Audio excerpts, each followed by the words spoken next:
Civil surgeon কার্যালয় একটি নিয়োগ বিজ্ঞপ্তি প্রকাশ করেছে, যা এইমাত্র নিয়োগ বিজ্ঞপ্তি এটা প্রকাশ করেছে।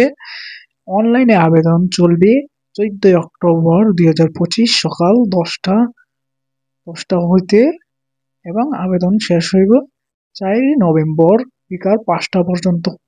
এইমাত্র কিন্তু আবেদনটি শুরু হয়েছে। দেখি কি কি পদ রয়েছে আপনাদেরকে দেখাই। এখানে কিন্তু সরকারি চাকরির ধরন হচ্ছে সরকারি চাকরির ধরনটি মোট লোক নিবে 30 জন। জব ক্যাটাগরি 4টি ক্যাটাগরিতে 30 জন লোক নিবে। শিক্ষাগত যোগ্যতা অষ্টম শ্রেণী, এসএসসি, এইচএসসি, স্নাতক ডিগ্রি, স্নাতক পাস লাগবে পদ অনুযায়ী। নারী ও পুরুষ প্রার্থী উভয় প্রার্থী কিন্তু আবেদন করতে পারবেন। 4টি পদ রয়েছে। প্রথম পদটি হচ্ছে কম্পিউটার অপারেটর। বেতন স্কেল 11,000 থেকে 26,590 টাকা। বয়স হচ্ছে 18 বয়স থেকে 32 বছর পর্যন্ত হতে হবে।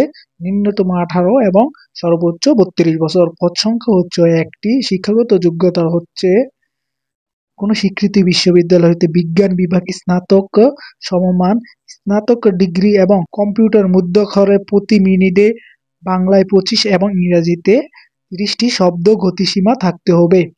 এখানে আপনারা ডিগ্রি পাস এবং অনার্স পাস করলেই আবেদন করতে পারবেন এবং কম্পিউটারে বাংলায় 25 এবং ইংরেজিতে 30 থাকতে হবে টাইপিং স্পিড। দ্বিতীয় পদটি হচ্ছে পরিসংখ্যানবিদ গ্রেড নাম্বার 13। বেতন স্কেল 10,200 থেকে 24,680 টাকা। বয়স সীমা 18 থেকে 32 বছর। পদ হচ্ছে 2টি পদ।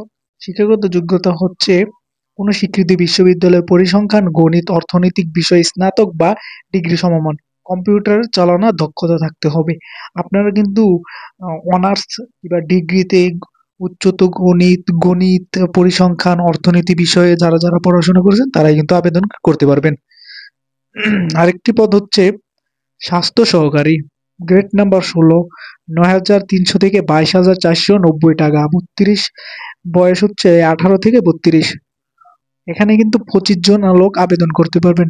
শিক্ষাগত যোগ্যতা হচ্ছে কোন স্বীকৃতি বিশ্ববিদ্যালয়, কোন স্বীকৃতি বোর্ড হতে উচ্চ মাধ্যমিক সার্টিফিকেট সম্মান উত্তীর্ণ হতে হবে। যারা এইচএসসি পাস করেছেন তারা কিন্তু এই পদটি কিন্তু আবেদন করতে পারবেন। এবং 4 নম্বর পদটি হচ্ছে গাড়ি চালক। গ্রেড নাম্বার 15 ও 16। বেতন স্কেল 9,700 থেকে 23,490 টাকা হতে এবং বয়স হচ্ছে 18 থেকে 32 বছর। পদ হচ্ছে 2টি। কোন স্বীকৃতি বোর্ড হতে জুনিয়র স্কুল সার্টিফিকেট সমমান পরীক্ষায় উত্তীর্ণ হতে হবে বা অষ্টম শ্রেণী পাস করতে হবে। আপনার গাড়ি চালক হিসাবে যাবেন যেহেতু আপনাদের অবশ্যই ড্রাইভিং লাইসেন্স থাকতে হইব।